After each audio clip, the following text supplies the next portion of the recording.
Headlines. ఆంధ్రప్రదేశ్లో NDA పాలనకు 1 సంవత్సరం పూర్తయిన సందర్భంగా విజయవాడలో ఘనంగా వేడుకలు నిర్వహించారు. ఈ కార్యక్రమంలో ప్రభుత్వ విజయాలు, ప్రజలకు అందించిన సంక్షేమ పథకాలు, అభివృద్ధి ప్రాజెక్టులను గుర్తు చేసుకుంటూ నాయకులు, కార్యకర్తలు ఉత్సాహంగా పాల్గొన్నారు. ప్రజాసేవే మా లక్ష్యమంటూ నినాదాలు చేస్తూ పాలనలో సాధించిన పురోగతిని ప్రదర్శించారు. వివిధ శాఖల ద్వారా అమలు చేసిన కార్యక్రమాలను ప్రజల ముందుంచి సేవా శ్రేణులకు ధన్యవాదాలు తెలిపారు. ప్రజల మద్దతుతో మరింత బలోపేతంగా ముందుకు సాగుతామని నేతలు సంకల్పం వ్యక్తం చేశారు. ఎవరైతే ముఖ్యేశారో వాళ్ళు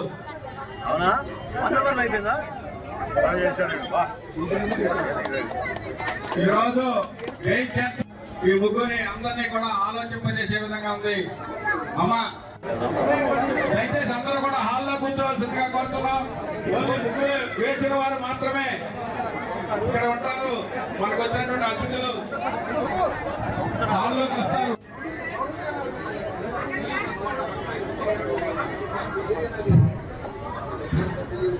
రాష్ట్రానికి దక్కిన మహర్దశకు బాబు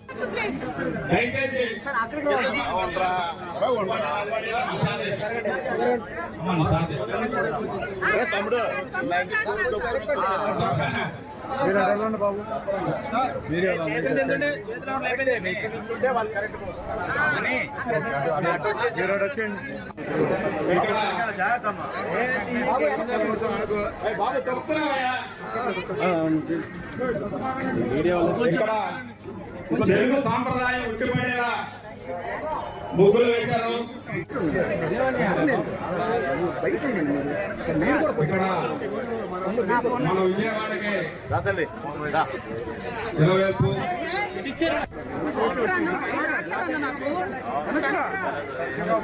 గోమాతను సేవిద్దామనేటువంటి నినాదంతో కూడా కోట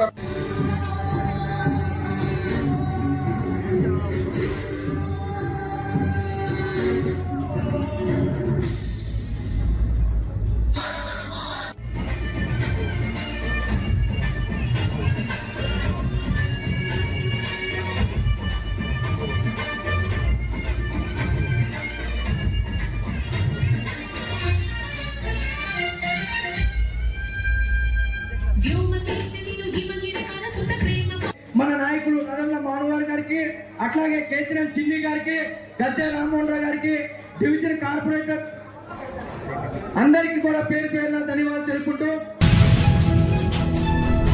అమరావతిలో రాష్ట్ర కూటమి ప్రభుత్వం ఏర్పడి ఏడాది పూర్తయిన సందర్భంగా జరిగిన మంత్రివర్గ సమావేశంలో జోష్ వాతావరణం కనిపించింది. సీఎం నాయకత్వంలో ప్రభుత్వ పనితీరుపై మంత్రులు చప్పట్లు కొడుతూ అభినందనలు తెలిపారు. గతేడాది కాలంలో ప్రజలకు అందించిన సంక్షేమ పథకాలు, అభివృద్ధి కార్యక్రమాలపై సమీక్ష జరిగింది. ఎన్నికల్లో ఇచ్చిన మెజార్టీ హామీలను ఏడాదిలోపే అమలు చేశామని మంత్రులు అభిప్రాయపడ్డారు. బల్లలు చరుస్తూ పరస్పరం అభినందనలు తెలుపుకుంటూ కేబినెట్ సభ్యులు ఉత్సాహంగా మాట్లాడారు. పాలనలో పారదర్శకత, ప్రజల నమ్మకాన్ని నిలబెట్టుకున్నామని పేర్కొన్నారు. ప్రజల ఆశీర్వాదంతో మరో 3 ఏళ్ల పాటు అదే వేగంతో ముందుకు సాగాలని సంకల్పం వెలువడింది.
సీనియర్ నేత నారాయణ జనసేన అధినేత పవన్ కళ్యాణ్ పై సంచలన వ్యాఖ్యలు చేశారు. సనాతన ధర్మాన్ని సమర్థిస్తున్న పవన్ ను అరెస్టు చేయాలని డిమాండ్ చేశారు.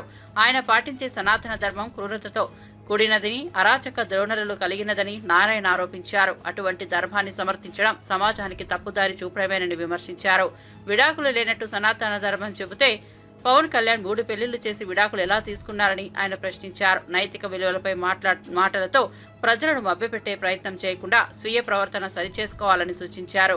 ప్రజాస్వామ్యంలో వ్యక్తిగత జీవితాలు ప్రజల్లో నమ్మకాన్ని పెంచేలా ఉండాలని పేర్కొన్నారు. సనాతన ధర్మం గురించి పవన్ కళ్యాణ్ మాట్లాడిన తర్వాత నేను దాని మీద కామెంట్ చేసిన వాస్తవం. అయితే నా కొటేషన్ తీసుకుని 3 పెళ్లి అని చెప్పేసి మాట పెట్టుకుని నా మీద విమర్శిస్తున్నారు. నేను దాని పోలే. సనాతన ధర్మంలో విడాకులు ఉంటాయా నేను అడిగిన ప్రశ్న అది. సనాతన ధర్మంలో విడాకులు లేదు. ఎందుకంటే ఒకసారి పెళ్లి చేసుకున్న తర్వాత భర్త ఎంత వేధించినా, ఎంత ఏడిపించినా, వాడు ఎంత యథోపనం చేసినా అతనితోనే కాపురం చేయాలి. భర్తని వ్యతిరేకిస్తే ఆయన పాపానికి పోతారు అని, భర్త చనిపోతే చితిమంటలపైన భార్యని కూడా తగలబెడతారు అనేది దాని సారాంశం. అలాంటి సారాంశం నెత్తికెక్కించుకొని పవన్ కళ్యాణ్ మాట్లాడుతున్నప్పుడు మరి విడాకులే లేనప్పుడు మరి మీరు 3 విడాకులు ఇచ్చారని చెప్పేసి ప్రశ్న నేను 3 ఒకసారి పెళ్లి చెప్పలే. విడాకులు తీసుకొని పెళ్లి మాట వాస్తవం, అది నాకు ఇప్పుడు తెలుసు. నేను దాని వరకు ఇప్పుడు పోలే. నేను ఫస్ట్ టైం అంటున్నా. సనాతన ధర్మంలో విడాకులు లేనప్పుడు మరి మీకెందుకు అది వర్తిస్తాండి అన్న దాని మీద ఊరికి నా మీద మాట్లాడుతున్నారు. ఇప్పుడు మనం చెప్తున్నాను, అది అరాచకమైనటువంటి సనాతన ధర్మం. అది ఆ ధర్మ వ్యవస్థ మొత్తం వెనక్కి తీసుకెళ్లేటువంటి క్రూరమైనటువంటి చర్య అది. అలాంటి క్రూరమైనటువంటి ఫిలాసఫీని ప్రచారం చేయడం అనేది చాలా ఘోరమైనది. ఇప్పుడు చెప్తున్నా, సనాతన ధర్మాన్ని విమర్శించే వాళ్ళని అరెస్ట్ చేయని చెప్పేసి పవన్ కళ్యాణ్ చెప్తున్నాడు. నేను చెప్తున్నా, సనాతన ధర్మాన్ని సమర్థించే వాళ్ళని అరెస్ట్ చేయమని చెప్పేసి చెప్తున్నా. పవన్ కళ్యాణ్ వాళ్ళని అరెస్ట్ చేయాల్సిందే. అది మన సెక్యులరిజానికి, ప్రజాస్వామ్యానికి, మన రాజ్యాంగానికి అర్థం పట్టే పద్ధతిలో ఉంటుంది. కాబట్టి సనాతన ధర్మాన్ని విమర్శించే వాళ్ళని కాదు, సమర్థించే వాళ్ళని చర్య తీసుకుని కోరుతా ఉన్నా. 18 ఏళ్ల నిరీక్షణకు ముగింపు పలుకుతూ రాయల్ ఛాలెంజర్స్ బెంగళూరు జట్టు తొలిసారి ఐపీఎల్ టైటిల్ గెలుచుకుంది. విజేతలుగా నిలిచిన జట్టు ట్రోఫీతో బెంగళూరుకు చేరుకోగా అభిమానుల ఉత్సాహం తారాస్థాయికి చేరింది. ఈ సందర్భంగా కర్ణాటక డిప్యూటీ సీఎం డీకే శివకుమార్ స్వయంగా వచ్చి జట్టుకు ఘన స్వాగతం పలికారు. ఆటగాళ్లను అభినందించి ఐపీఎల్ గెలుపుకు రాష్ట్ర విజయంగా పేర్కొన్నారు. నగరమంతా వేడుకల హోరెత్తింది.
వైసీపీ నిర్వహించిన వెన్నుపోటు దినం కార్యక్రమంలో మాజీ మంత్రి ఆర్కే రోజా వినూత్నంగా నిరసన తెలిపారు. కూటమి ప్రభుత్వం ప్రజల సమస్యలు పట్టించుకోకుండా చెవిలో పువ్వు పెట్టుకుంటోంది అనే అర్థంలో ఆమె చెవులో పసుపు రంగు బంతి పువ్వు పెట్టుకుని నిరసన తెలిపారు. కూటమి పాలనను రెడ్ బుక్ రాజ్యాంగంగా అభివర్ణించిన రోజా ఇది అరాచక పాలనకు నిదర్శనమన్నారు. ఇచ్చిన హామీలను నెరవేర్చని ప్రభుత్వం పదవులు మాత్రం తీసుకుందని ఆరోపించారు. ఈవీఎంలను ట్యాంపరింగ్ చేసి అధికారంలోకి వచ్చారని తీవ్ర వ్యాఖ్యలు చేశారు. ప్రజల కోసం ఏమీ చేయని కూటమి పాలనను ఓటుతో తిప్పికొట్టాలని ప్రజలకు పిలుపునిచ్చారు. మొదటి 6 అయినా చేశాడా అని నేను అడుగుతున్నాను. ఈరోజు చూస్తే చంద్రబాబు నాయుడు ఏరు దాటక ముందు ఏటి మల్లన్న, ఏరు దాటాక బోడి మల్లన్న చందంగా పరిపాలించిన విధానం మనకు తెలుసు. కానీ ఈ రాష్ట్ర ప్రజలు ఎలా నమ్మి మోసపోయారు, అలాగే ఈవీఎంలతో వీళ్ళు ఎలా మ్యానిపులేట్ చేసి ఈరోజు 60,000 90,000 అంటూ అసలు ప్రజలు ఓట్లేని నాయకులంతా గాల్లో గెలిచిపోయిన గాలిగాళ్లే ఎక్కువగా ఉన్నారు ఈ రాష్ట్రంలో. సో ఈ రోజు నేను ఎందుకు ఇది చెప్తున్నాను అంటే, జగన్మోహన్ రెడ్డి గారు ఎన్నికల్లో చెప్పడం జరిగింది, చంద్రబాబు నాయుడు 3 సార్లు ముఖ్యమంత్రి అయినా ఏ రోజు చెప్పిన వాగ్దానాన్ని నెరవేర్చలేదు, పిల్లలిచ్చిన మామనే వెన్నుపోటు పొడిచిన వాడు, జాగ్రత్తగా ఉండండి అని. కానీ ఈవీఎంల దగ్గర మనం ఏం చేయగలం? సో ఈవీఎంలని మ్యానిపులేట్ చేశారు. కొన్ని చోట్ల అమాయకమైన ప్రజలు, రైతులు, మహిళలు కూడా జగన్ గారే ఇచ్చినప్పుడు చంద్రబాబు నాయుడు, లోకేష్, పవన్ కళ్యాణ్ ఇస్తారేమో పవన్ కళ్యాణ్ చెప్పిన మాటలు నమ్మి చాలా మంది ఓట్లు వేయటం కూడా జరిగింది. కానీ ఈ రోజు చూస్తే సూపర్ 6 చేస్తామన్న చంద్రబాబు నాయుడు సూపర్ 6 చేశాడా అని అడుగుతున్నాను. అన్నిటికీ వెన్నుపోటు పొడిచింది నిజం కాదా అని అడుగుతున్నా. ఈ రోజు తల్లికి వందనం ఇస్తానన్నాడు, కానీ ఇవ్వకుండా వెన్నుపోటు పొడిచాడు. రైతుకు అన్నదాత ఇస్తా అన్నాడు, ఇవ్వకుండా వెన్నుపోటు పొడిచాడు. జాబ్ క్యాలెండర్ ఇస్తా అన్నాడు, ఇవ్వకుండా వెన్నుపోటు పొడిచాడు. ఉద్యోగం ఇస్తా ఇవ్వని వాళ్ళకి నిరుద్యోగ భృతి ఇస్తా అన్నాడు, ఇవ్వకుండా వెన్నుపోటు పొడిచాడు. అలాగే అధికారులకి ఐఆర్ ఇస్తాను, డిఏ ఇస్తాను అని చెప్పాడు, కానీ ఈ రోజు ఇవ్వకుండా ఎలా వెన్నుపోటు పొడిచారో మనం చూసాం. మహిళలకైతే ఉచిత బస్సు ఇస్తాను, పొద్దు నుంచి సాయంత్రం వరకు ఫ్రీగా తిరుక్కోవచ్చు అని చెప్పారు, కానీ ఇవ్వకుండా ఎలా వెన్నుపోటు పొడిచారో మీరందరూ కూడా కళ్ళారా చూశారు. ఈ రోజు ఒక్కరికి కూడా ఒక సెంట్ భూమి గాని ఒక ఇల్లు గాని కట్టించకుండా ఎలా వెన్నుపోటు పొడిచాడో మీరందరూ కూడా కళ్ళారా చూస్తున్నారు. సో వెన్నుపోటు అంటే చంద్రబాబు నాయుడు, చంద్రబాబు నాయుడు అంటే వెన్నుపోటు. ఇది ఈ రోజు ప్రజలు తెలుసుకున్నారు, వాళ్ళకి జరిగిన నష్టాన్ని వాళ్ళు తెలుసుకున్నారు. ఎప్పుడెప్పుడు ఎన్నికలు పెడితే జగన్మోహన్ రెడ్డి గారికి ఓటేసి మళ్లీ వైసీపీ నిర్వహించిన వెన్నుపోటు దినంలో పాల్గొన్న మాజీ మంత్రి బొత్స సత్యనారాయణ అస్వస్థతకు గురయ్యారు. విజయనగరం జిల్లా చీపురుపల్లిలో చేపట్టిన ర్యాలీలో ఆయన 3 రోడ్ల కూడలి వద్ద మైకులో మాట్లాడుతుండగా తీవ్ర ఎండ వలన వడదెబ్బకు గురయ్యారు. అకస్మాత్తుగా బొత్స కుప్పకూలిపోవడంతో అక్కడ ఉన్న నేతలు వెంటనే స్పందించి తన కారులో విజయనగరానికి తరలించారు. ప్రస్తుతం బొత్స ఆరోగ్యంగా నిలకడగా ఉన్నట్టు సమాచారం. ఘటన పార్టీ శ్రేణుల్లో కలకలం రేపింది.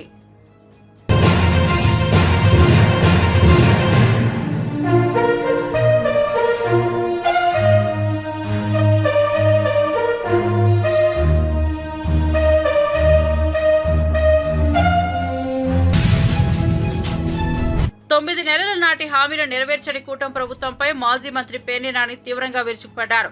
ముగ్గురు కలిసి ప్రజలను మోసం చేస్తున్నారంటూ ఆరోపించారు. జగన్ కంటే ₹1 ఎక్కువ ఇస్తామని చెప్పిన వాళ్లు ఇప్పుడు ప్రజలే మోసపోయారు. జగన్ తీసుకున్న అప్పులు తానే తీర్చుతానన్న చంద్రబాబు ఇప్పటి వరకు 12 నెలల కాలంలో 1.51 లక్షల కోట్ల అప్పు చేశారని విమర్శించారు. ఉచిత బస్సు వాగ్దానం తుస్సైందన్నారు. సంక్రాంతిలోపు రోడ్లు పూర్తి చేస్తామని చెప్పినా నేడు రోడ్లపై నడవలేనంత దుస్థితి ఉందని ఆగ్రహం వ్యక్తం చేశారు.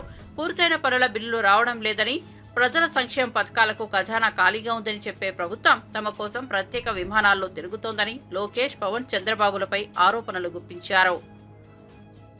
మళ్ళీ ఎమ్మెల్సీలు మొత్తం అంతా కూడా బ్రాందీల్లో మునిగి తేలుతున్న పరిస్థితులు ఇవాళ ఈ రాష్ట్రంలో ఉన్నాయి. బ్రాందీ వ్యాపారంలో ఈ చెయ్యట్టని ఒక్క ఎమ్మెల్యే ఉన్నాడా అంటే ఒక్కడ కూడా ఆఖరికి ఈ ఎమ్మెల్యేతో సహా ఎవడు బ్రాందీ వ్యాపారం వాసన చూడకుండా ఒక్కడ లేకపోవటం అనేది మన దౌర్భాగ్యం. ఇవాళ ఇన్ని మాయమాటలు చెప్పి, ఇన్ని మోసాలు చెప్పి వీళ్ళు పబ్బం గడుపుకోవటం, ఆఖరికి ప్రజల్ని మోసం చేయడమే కాదు, దేవుణ్ణి సనాతన ధర్మం అని, జగన్మోహన్ రెడ్డి మీరు క్రిస్టియన్ మేము హిందువులు అని వాగినటువంటి చంద్రబాబు నాయుడు కూడా ఇవాళ సాక్షాత్తు రాష్ట్రంలో ఉన్నటువంటి ప్రతి దేవుడి ఆలయాన్ని కూడా దోచేసేటువంటి కార్యక్రమానికి తెరలేపుతున్నారు. మొన్న నోటిఫికేషన్ ఇచ్చారు. ఏమని ఇచ్చారంటే, నెల రోజుల్లోపు మీకు అభ్యంతరాలు ఉంటే చెప్పండి, మేము చట్టం తేబోతున్నాం, దేవుడి ఆస్తులన్నీ కూడా ఈ రాష్ట్రంలో ఉన్నటువంటి ప్రతి హిందూ దేవుడి ఆస్తిని కూడా నామినేషన్ పద్ధతిలో నామినల్ అంటే చిన్న డబ్బులు అద్దెకి 99 ఏళ్ళు అద్దెకి ఇవ్వటానికి అభ్యంతరాలు ఉంటే తెలపండి అని చెప్పని ఇప్పుడు ఈ కార్యక్రమానికి తెరలేపాడు. అంటే వారి వంది మాగదులకి, వారికి చందాలు ఇచ్చిన వాళ్ళకి, వాళ్ళు జెండా మోసిన ఎమ్మెల్యేలకి వీళ్ళందరూ కలిసి దేవుడి ఆస్తులన్నీ కూడా ఎత్తేటాకి వాళ్ళ పథక రచన చేశారు. అంటే జనాన్ని మోసం చేయటంలో జనాన్ని వదలరు. ఓట్లు ఎంచుకునేప్పుడు అన్ని మతాలు మాయ అన్నారు, క్రిస్టియన్లు మేమే అన్నారు, ముస్లిమ్స్కి మేమే అన్నారు, టోపీ పెట్టుకున్నారు. ఇవాళ వచ్చి మేము హిందువులకి మాత్రమే నాయకులు అని చెప్పి సిగ్గు లేకుండా ఇవాళ మాట్లాడుతున్నటువంటి పరిస్థితులు మనం చూసాం. ఇవాళ నిజంగా ఏ రాజకీయ నాయకుడికి రాకూడనటువంటి దుస్థితి చంద్రబాబు నాయుడికి వచ్చింది, పవన్ కళ్యాణ్కి వచ్చింది. మొన్నటిదాకా మోడీని, వాళ్ళ భార్య గారిని, అందరినీ బూతులు తిట్టిన వీళ్ళు ఇవాళ సాష్టాంగ నమస్కారం పట్టేటువంటి దౌర్భాగ్యం. టెస్లా సీఈఓ ఎలాన్ మస్క్ తండ్రి ఎరోల్ మస్క్ అయోధ్యకు చేరుకుని శ్రీరామ జన్మభూమి ఆలయాన్ని సందర్శించారు. ఈ పర్యటన ప్రస్తుతం జాతీయ, అంతర్జాతీయ మీడియాల్లో వార్తల్లో నిలిచింది. ఇటీవల ప్రారంభమైన రామ మందిరం దేశీయ ప్రముఖులతో పాటు విదేశీయులకు ఆధ్యాత్మిక కేంద్రంగా మారుతోంది. అయోధ్యకు వచ్చిన ఎరోల్ మస్క్ ఆలయ ప్రాంగణాన్ని పరిశీలించి రాముని వైభవాన్ని ఆస్వాదించారు. శ్రీరాముని పట్ల ఆయన ఆసక్తి వ్యక్తం చేయడంపై హిందూ ధార్మిక వర్గాలు హర్షం వ్యక్తం చేశాయి. ఇది భారతీయ సంస్కృతి, హిందూ ఆధ్యాత్మికత విశ్వవ్యాప్తమవుతున్న సూచనగా విశ్లేషకులు భావిస్తున్నారు. We have a lot of Indians in my country, where I come from, so I know the Indian culture, and coming here just reinforced it. Very good culture, very kind people, full of love, decency, probably the nicest people you could ever meet. Sir, what are your business plans in India? Well, we have a few small plans which are slowly being looked at. Yes.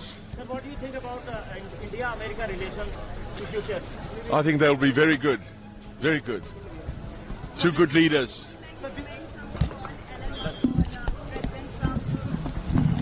I think everything so far has gone very well, and like anything, you know, it takes a bit of time for people to understand, and I'm sure that I have no problems with what I've seen.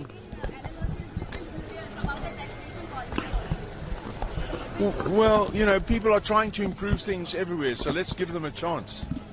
Give them a chance.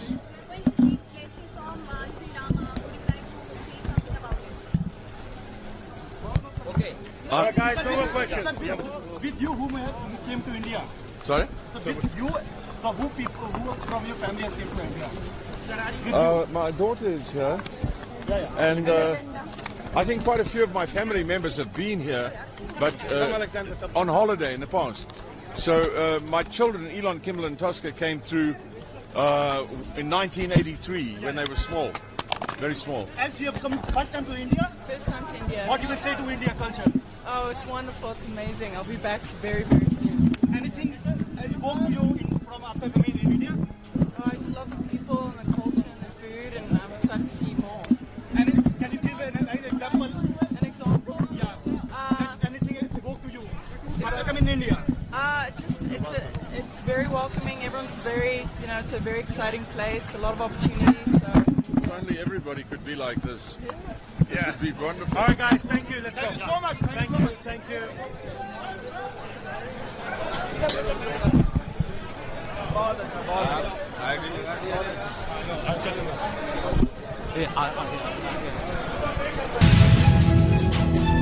Tirupati జిల్లా చంద్రగిరిలో YSR Congress party శ్రేణులు బెండుకోటు దినాన్ని పురస్కరించుకుని భారీ rally నిర్వహించారు.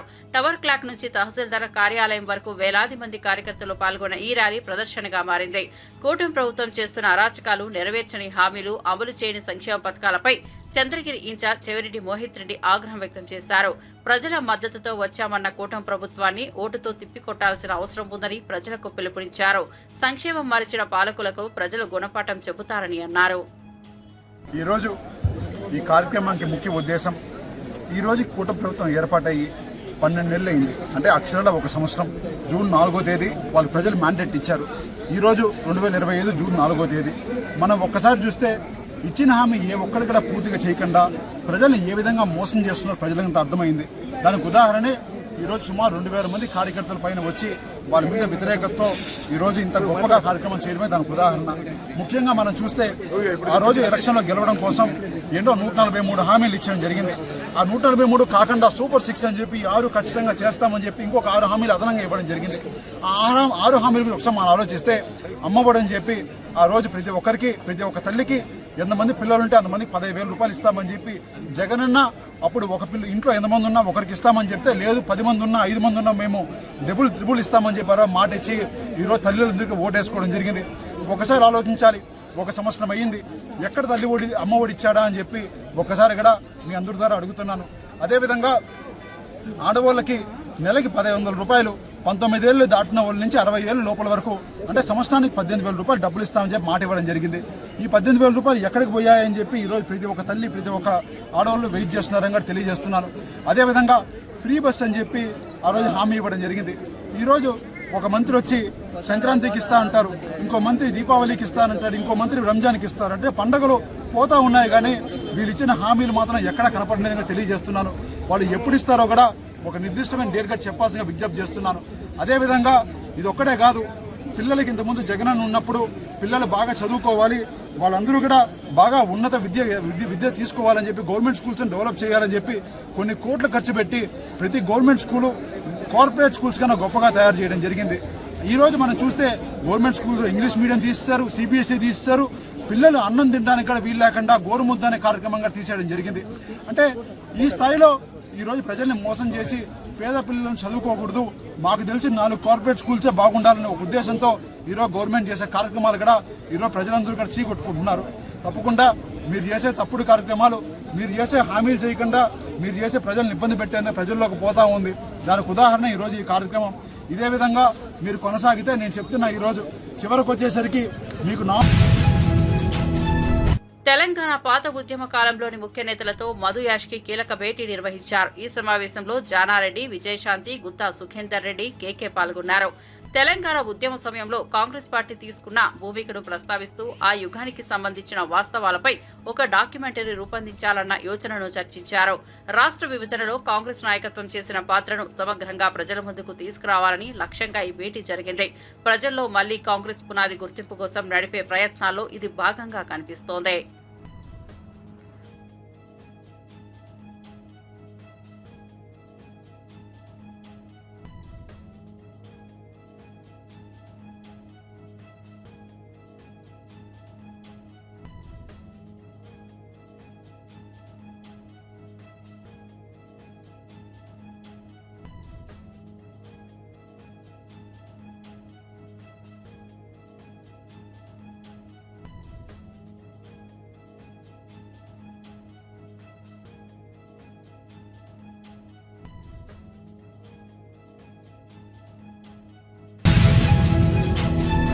విజయ parade సందర్భంగా భారీగా జనం హాజరయ్యారని, దాంతో సన్మాన కార్యక్రమాన్ని 10 నిమిషాల్లోనే ముగించాల్సి వచ్చిందని కర్ణాటక డిప్యూటీ సీఎం డీకే శివకుమార్ తెలిపారు. లక్షలాది మంది ప్రజలు పాల్గొన్న నేపథ్యంలో నిర్వాహకులు వ్యూహాత్మకంగా వేడుకలను కుదించారని వివరించారు.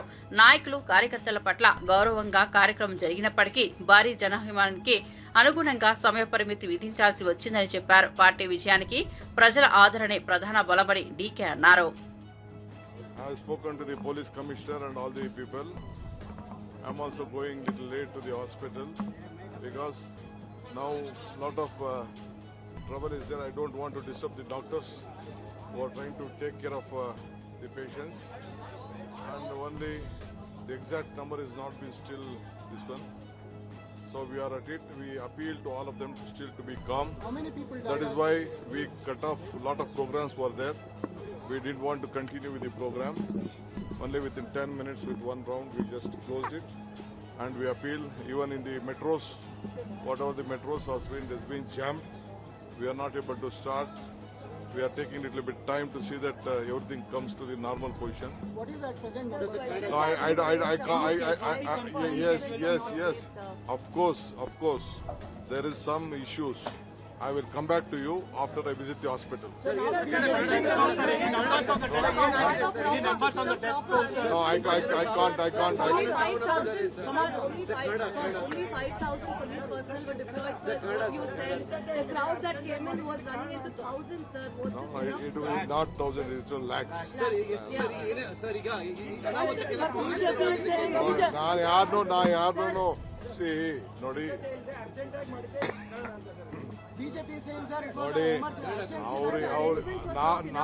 ನಾವು ಏನು ಮಾಡಿ వేములవాడ దేవాలయంలో కోడెలు వరుసగా మృతి చెందడాన్ని మాజీ మంత్రి హరీష్ రావు తీవ్రంగా ఎద్దేవా చేశారు. భక్తుల మనోభావాలు దెబ్బతింటున్నా ప్రభుత్వానికి చీమ కుట్టినట్లు కూడా లేదని విమర్శించారు. ప్రభుత్వ నిర్లక్ష్యం వల్లే కోడెలు చనిపోతున్నాయని, కనీస స్పందన చూపకపోవడం దారుణమన్నారు. దక్షిణ కాశీగా పేరొందిన వేములవాడ ఆలయంలో ఈ స్థాయిలో అమానుష పరిస్థితిలో ఉండటం బాధాకరమని పేర్కొన్నారు. ప్రభుత్వం చేతకాకపోతే కోడెల సంరక్షణ బాధ్యత బీఆర్ఎస్ పార్టీకి అప్పగించాలని డిమాండ్ చేశారు. కోడెలు మరణించడం ఇది చాలా దురదృష్టకరం. ఇది రాష్ట్రానికి అరిష్టం. దీనివల్ల భక్తుల మనోభావాలు కూడా బాగా దెబ్బతింటా ఉన్నాయి. రోజు కోడెలు చనిపోతున్నా కూడా ప్రభుత్వం లో కనీసం చలనం లేదు, ప్రభుత్వం పట్టించుకోవడం లేదు. ఒక వారం రోజుల్లో 26 కోడలు మరణించాయి. మరికొన్ని కోడలు అనారోగ్యం పాలై చావు బతుకుల్లో కొట్టుమిట్టాడుతా ఉన్నాయి. అయినా ప్రభుత్వం వాటిని రక్షించే ప్రయత్నం కూడా ఈరోజు చేయడం లేదు. రేవంత్ రెడ్డి గారు ఇప్పటికే దేవుడి మీద ఒట్టు పెట్టి 15 ఆగస్టు కల్లా రుణమాఫీ చేస్తానని చెప్పి మాట తప్పడం వల్ల ఇవాళ తెలంగాణకు శాపంగా మారింది. దేవుడి మీద ఒట్టు పెట్టి మాట తప్పితే అది శాపంగా మారింది. ఇంకొక వైపు వేములవాడ దేవస్థానంలో కోడలు మరణించడం ఈ రాష్ట్రానికి అరిష్టంగా మారుతా ఉంది. నేను అడుగుతా ఉన్న రేవంత్ రెడ్డి గారిని, కోడలకింత పచ్చిగడ్డేసేంత డబ్బు లేదా ఈ రాష్ట్రంలో? ఇంత కుడిది పెట్టి ఇంత గడ్డేసే సామర్థ్యం లేకుండా పోయిందా? ఎందుకు వేములవాడ దేవాలయం మీద మీరు శీతకన్ను ప్రదర్శిస్తా ఉన్నారు? ఎందుకు ఈ నిర్లక్ష్య వైఖరిని ప్రదర్శిస్తా ఉన్నారు? పతాక శీర్షికన పత్రికల్లో వార్తలు వస్తున్నా, మీడియాలో వస్తున్నా, ఎందుకు ఈ ప్రభుత్వం స్పందించడం లేదు? మీ ఇంటెలిజెన్స్ వ్యవస్థ ఏం చేస్తుంది? మీ అధికారులు ఏం చేస్తా ఉన్నారు? మీ కలెక్టర్ ఏం చేస్తా ఉన్నాడు? మీ యొక్క పశుసంవర్ధక శాఖ ఏం చేస్తా ఉంది? దేవాదాయ శాఖ ఏం చేస్తా ఉంది? అందరు నిద్రపోతున్నారా అని నేను అడుగుతా ఉన్నాను. ఇవాళ వేములవాడ రాజన్న అంటే దక్షిణ కాశీగా పేరుగాంచినటువంటి పుణ్యక్షేత్రం వేములవాడ రాజరాజేశ్వర స్వామి దేవస్థానం. భక్తులు ఎంతో భక్తితో ఆ కోడలను స్వామివారికి సమర్పిస్తూ ఉంటారు. ఇలా భక్తులు సమర్పించిన కోడలను కాపాడలేని దుస్థితిలో ఈ రాష్ట్ర ప్రభుత్వం ఉంది. అన్నింట్లా నిర్లక్ష్యమే. చివరికి దేవాలయాల మీద కూడా మీరు నిర్లక్ష్యం వహిస్తా ఉన్నారు. ఇంత గడ్డేసి గుడిది పెట్టే తెలివి లేదా? ఇంకా కోడల్ని కాపాడే సోయి లేదా మీకు? రోజు 5, 10 చనిపోతుంటే కూడా ప్రభుత్వం స్పందించదా అని నేను అడుగుతా ఉన్నాను. గుంటూరు కలెక్టరేట్ వద్ద నిర్వహించిన వెన్నుపోటు దినం కార్యక్రమంలో మాజీ మంత్రి అంబటి రాంబాబును ఓ పోలీసు అధికారి వేలు చూపిస్తూ బెదిరించిన ఘటన కలకలం రేపింది. అనుమతి లేని కార్యక్రమం అంటూ వైసీపీ నేతలపై ఆగ్రహం వ్యక్తం చేసిన పోలీస్ అంబటితో వాగ్వాదానికి దిగారు. పోలీసు వ్యవహారం వేడెక్కడంతో అక్కడున్న నేతలు, కార్యకర్తలు ఆగ్రహం వ్యక్తం చేశారు. అధికారులను వేధించే ప్రయత్నం చేస్తున్నారని పోలీసులు అభిప్రాయపడగా, ప్రజాస్వామ్యంలో ఇటువంటి హెచ్చరికలు తగవు అని అంబటి మండిపడ్డారు. నువ్వు